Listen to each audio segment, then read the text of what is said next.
बिस्मिल्लाहिर्रहमानिर्रहीम। अस्सलाम वालेकुम। आपका दोस्त सलमान हैदर। दुआ है परवरदिगार से कि उसने आपको और आपके अहले खाना को अपनी हिफ्ज़ व अमान में रखा हुआ। अच्छा, ये जो पाकिस्तान की अदालतों का जो नंबर दुनिया में 142वां नंबर है, इसमें कोई शक नहीं, अदालती फैसले भी शामिल है, लेकिन एक परसेप्शन भी क्रिएट की जाती है, उसको भी मेंटेन किया जाता है। तो मुझे इसमें कोई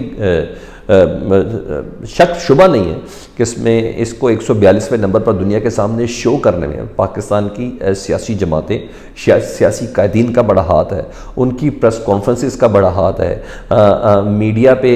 ज़ेरे डिस्कस केसेस और रोज़ की समातों को डिस्कस करने वाले मामलात का बड़ा हाथ है, पार्लियामेंट में पंजों के बल खड़े होकर तकरीरें करने का बड़ा हाथ है, और पार्लियामेंट के सेशन को आइन के दिन से मंसूब करते हुए हमारे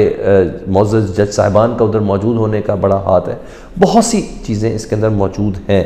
तो बहरहाल किसी न किसी सियासी जमात को इन रिस्पेक्ट का भी ख्याल रखना है। पाकिस्तान तहरीक इंसाफ ने आज काउंटर किया जी अदलिया के ऊपर होने वाले हालिया हमलों के ऊपर, और ना सिर्फ सुप्रीम कोर्ट पे हमले बल्कि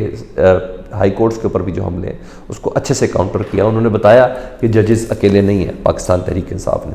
और अगर पाकिस्तान की तमाम सियासी जमातें जजेस पर तनकीद कर रही हैं, ना सिर्फ जजेस पर तनकीद कर रही हैं, उनकी ज़ाती ज़िंदगियों पर, उनके किरदारों पर तनकीद कर रही हैं फ़ैसले से हट कर, और यहाँ तक कि एक सियासी जमात ने ये तक कह दिया, उसको इलेक्शन में अपनी जीत हार का इतना डर या खौफ है, मैं मौलाना साहब की बात कर रहा हूँ कि उन्होंने यहाँ तक कह दिया कि अगर हमारा कोई बंदा शहीद हो गया ना इलेक्शन की कैंपेन के दौरान, तो उसका ज़िम्मेदार चीफ जस्टिस ऑफ पाकिस्तान होंगे, और उसके ज़िम्मेदार चीफ इलेक्शन कमिश्नर होंगे। तो ये छोटा थ्रेट नहीं है जी, ये बाकायदा सीधी सीधी धमकी है। क्योंकि अभी मेरी थोड़ी देर पहले मुफ्ती कफ़ायत साहब से बात हो रही थी, तो उन्होंने कहा कि हम इस इस्तबदाल पे हैं। तो मैंने उनसे पूछा, मैंने कहा आप ऐसा करेंगे फिर आप सीधा सीधा पाकिस्तान के सिक्योरिटी इदारों को गए ना, किसी की जान गई तो चीफ जस्टिस क्यों ज़िम्मेदार है, इलेक्शन कमीशन क्यों ज़िम्मेदार है, तो सिक्योरिटी इदारे ज़िम्मेदार हैं। तो उन्होंने कहा ये हमारा मतलब भी वही था। तो बहरहाल जब इस हद तक खौफ हो बल्ले के निशान के आने से, तो फिर आपको डेफिनेटली फिर जिसके मुंह में जो आए वो बोलेगा भी, क्योंकि उसको ऐसा लग रहा है कि स्क्रिप्ट के मुताबिक चीज़ें नहीं चल रही। तो बहरहाल जब सारी जमातें जजेस पे इस तरह तनकीद करेंगे, तो बहसियत पॉलिटिकल जमात पाकिस्तान तहरीक इंसाफ ने अदलिया के साथ खड़े होने का फ़ैसला किया, और ना सब खड़ी हुई बल्कि प्रेस कॉन्फ्रेंस पता चला जी। और वही प्रेस कॉन्फ्रेंस की खसूसियत ये थी कि जिसमें बैरिस्टर ख़ुद भी थे, बैरिस्टर गौहर साहब जो चेयरमैन है, लतीफ़ खोसा साहब भी थे, शुएब शाहीन साहब भी थे, कि तमाम मीडिया हाउस ने इसको बराह रास्त चलाया, जितने भी पाकिस्तान के टीवी चैनल थे, मैं खुद उसको देख रहा था, और इवन पाकिस्तान टेलीविज़न ने, PTV ने भी चलाया, और ये बड़ी इंटरेस्टिंग चीज़ थी। और ये मैं इस पर पूरा यकीन नहीं कर सकता, लेकिन बहरहाल लेवल प्लेइंग फील्ड के हवाले से मुझे अच्छी चीज़ लगी। अच्छा, बहरहाल मैं इसको अप्रीशिएट तो कर सकता हूँ। गौहर साहब, बैरिस्टर गौहर साहब, लतीफ़ खोसा साहब, इन्होंने कहा कि अगर ये जो सारा हमारे साथ कर रहे हैं, बल्ले के निशान के हवाले से तरद्दुद कर रहे हैं, ऐसी चीज़, और शाह महमूद कुरैशी साहब और दीगर जो मामला जिस तरीके चल रहे हैं, कागजात नामजदगी जमा कराते हुए जिस तरह छीने जा रहे हैं, और वो सब चीज़ें उन्होंने डिटेल आगे जाके बताई। उन्होंने कहा कि ये सारे काम करने हैं, तो अगर आप नवाज शरीफ साहब को प्राइम मिनिस्टर बनाना ही है ना, तो सीधा सीधा उनको बना दें, हमें दबाने की क्या ज़रूरत है। यानी उन्होंने मौजूदा उस पर बहसियत पाकिस्तान तरीके साहब उन्होंने अपना मौक़िफ़ दिया कि हम ये समझते हैं कि आप सीधा सीधा तय है, तो फिर इतना खजल करने की क्या ज़रूरत है हमें। बैरिस्टर गौहर साहब ने कहा कि कल बहुत सी प्रेस कॉन्फ्रेंसेस हुई ना, जिसमें मौलाना साहब की प्रेस कॉन्फ्रेंस, शहबाज साहब की प्रेस कॉन्फ्रेंस, राना सनाउल्लाह की प्रेस कॉन्फ्रेंस, मरियम औरंगज़ेब साहबा की प्रेस कॉन्फ्रेंस, जावेद लतीफ़ साहब की प्रेस कॉन्फ्रेंस, और फिर सिलसिला शुरू हो गया जहांगीर खान तरीन साहब वगैरह ये सब। तो उन्होंने कहा कल हमने प्रेस कॉन्फ्रेंस में देखा कि बाप बेटा भांजे भतीजे सब लगे हुए थे, और इन सब का सिर्फ और सिर्फ मकसद ये कि पाकिस्तान तहरीक इंसाफ के पास कोई निशान न रहे। दरअसल ये प्रेस कॉन्फ्रेंसेस हाई कोर्ट और सुप्रीम कोर्ट पर हमला थे। उन्होंने मज़ीद कहा कि अगर इलेक्शन साफ शफाफ नहीं हुए तो ये मईशत को तबाह करेंगे, और मुल्क का बदतरीन नुकसान हो जाएगा, जमहूरियत डिरेल हो जाएगी, यहाँ तक उन्होंने बोला। मज़ीद ये भी बोला कि जो इस वक्त काबिज़ बैठे हैं इन्हें इस बात का इदराक नहीं है। अब काबिज़ मेरे ख्याल में निगरान सेटअप को ही बोल रहे हैं, क्योंकि जब जस्टिस मियाँ गुल हसन औरंगज़ेब साहब ने ये कह दिया ना कि ये मौजूदा निगरान हुकूमत खौफनाक तरीके से इस सिस्टम को चला रही है, तो इसके बाद मुझे तो कोई शक रह नहीं जाता कि PTI ने भी मौजूदा निगरान सेटअप को ही कहा है कि जो काबिज़ बैठे हैं उन्हें इस बात का इदराक नहीं है।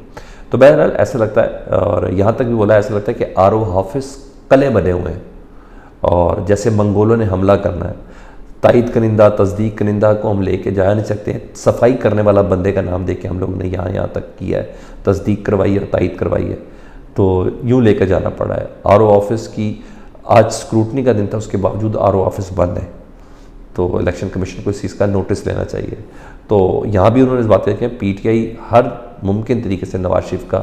راستہ روکے گی، جس طریقے سے ان کو اہل کیا جا رہا ہے انتخابات میں۔ کسی قسم کی قانون سازی پارلیمنٹ میں ابھی نہیں ہے ان کی نااہلی ختم کرنے کے حوالے سے، جو تاحیات نااہلی ہے، لیکن اس کے باوجود لیکن ہم ہر فورم پہ جائیں گے، چاہے ہائی کورٹ ہو چاہے سپریم کورٹ ہو۔ تو اتنا تو انہوں نے بتا دیا کہ صرف ہمارے خلاف نہیں سختی ہوگی، ہم آپ کے خلاف بھی تمام درخواستیں لے کے جائیں گے۔ اور مزے کی اور انٹرسٹنگ بات جو تھی اس پریس کانفرنس کی، اس میں یہ تھا کہ ماضی میں جتنا بھی نہیں وہ اتنا کیسے کور کریں، اس کے لیے گھنٹوں چاہیے کہ عدلیہ پہ جس حساب سے، ججز پہ جس حساب سے تنقید کی گئی مسلم لیگ نون کی طرف سے اور دیگر پی ڈی ایم کے رہنماؤں کی طرف سے، ان تمام کی ویڈیوز بھی چلائی گئیں اس پریس کانفرنس میں، تو ہر لحاظ سے یہ منفرد پریس کانفرنس تھی۔ ادھر پاکستان تحریک انصاف کے جو وکیل ہیں عمیر نیازی، المشہور عمیر نیازی، جن کو قاضی فائز سیاح صاحب نے بہت زیادہ مشہور کر دیا توہین عدالت کے نوٹس والے معاملے پر، اور بہت فیمس کر دیا، تو عمیر نیازی صاحب اور دیگر وکلاء بھی اس بات کا انکشاف کر رہے ہیں کہ 30 جنوری جی ہاں، یعنی الیکشن سے ٹھیک 10 دن پہلے 30 جنوری کو پاکستان تحریک انصاف کے 1000 سے زائد امیدواروں کو نااہل کر دیا جائے گا۔ کس بنیاد پر یہ انہوں نے نہیں بتایا، اور اس میں کیا لائے عمل ہوگا یہ بھی انہوں نے نہیں بتایا۔ بہرحال یہ بڑی خطرناک خبر ہے کہ 1238 امیدواروں میں سے 1000 کو نااہل کر دیا جائے، تو بہرحال شاید 9 مئی کے کیسز ہی ہوں گے، معاون کار ہوں گے، جب شاہ محمود قریشی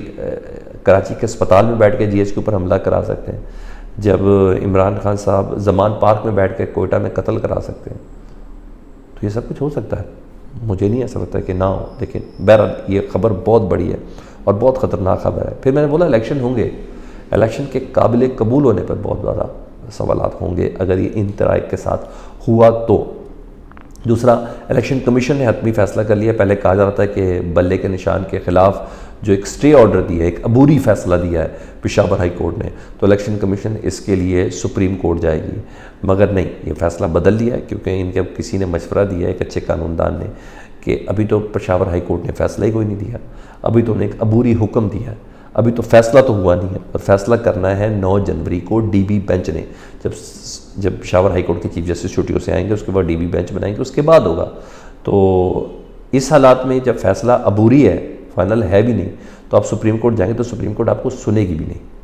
تو کہا گیا کہ آپ پشاور ہائی کورٹ ہی جائیں اور ڈی بی بینچ کے سامنے جائیں، کیونکہ گزشتہ دنوں عمران خان صاحب کی بھی جو اپیل تھی نا توشہ خانہ میں نااہلی کے حوالے سے، وہ بھی واپس کر دی گئی تھی، کیونکہ جو قائم مقام چیف جسٹس طارق مسعود صاحب نے کہا تھا کہ آپ کی جو مرکزی اپیل ہے وہ ابھی تک اسلام آباد ہائی کورٹ میں ہے، تو ہم سپریم کورٹ کیسے سن سکتا ہے اس بات کو، واپس اب ذرا ادھر ہی جائے۔ تو یہی الیکشن کمیشن کو اب سمجھا دیا، اب election commission Peshawar high court کے ڈی بی بینچ سے رجوع کریں گے، تو یہ فیصلہ ہوا، میں نے کہا میں آپ کو بتا دوں۔ ایک اور اہم خبر، فیصلہ فیض آباد دھرنا کیس کا جو کمیشن ہے جی، اس نے جنرل فیض حمید صاحب کو دوسرا نوٹس بھجوایا، شاید پہلا نوٹس ان کو ملا نہیں تھا، اور دوسرا نوٹس بھجوایا، اور دوسری طلبی یہ ہوئی ہے، اور یہ پورے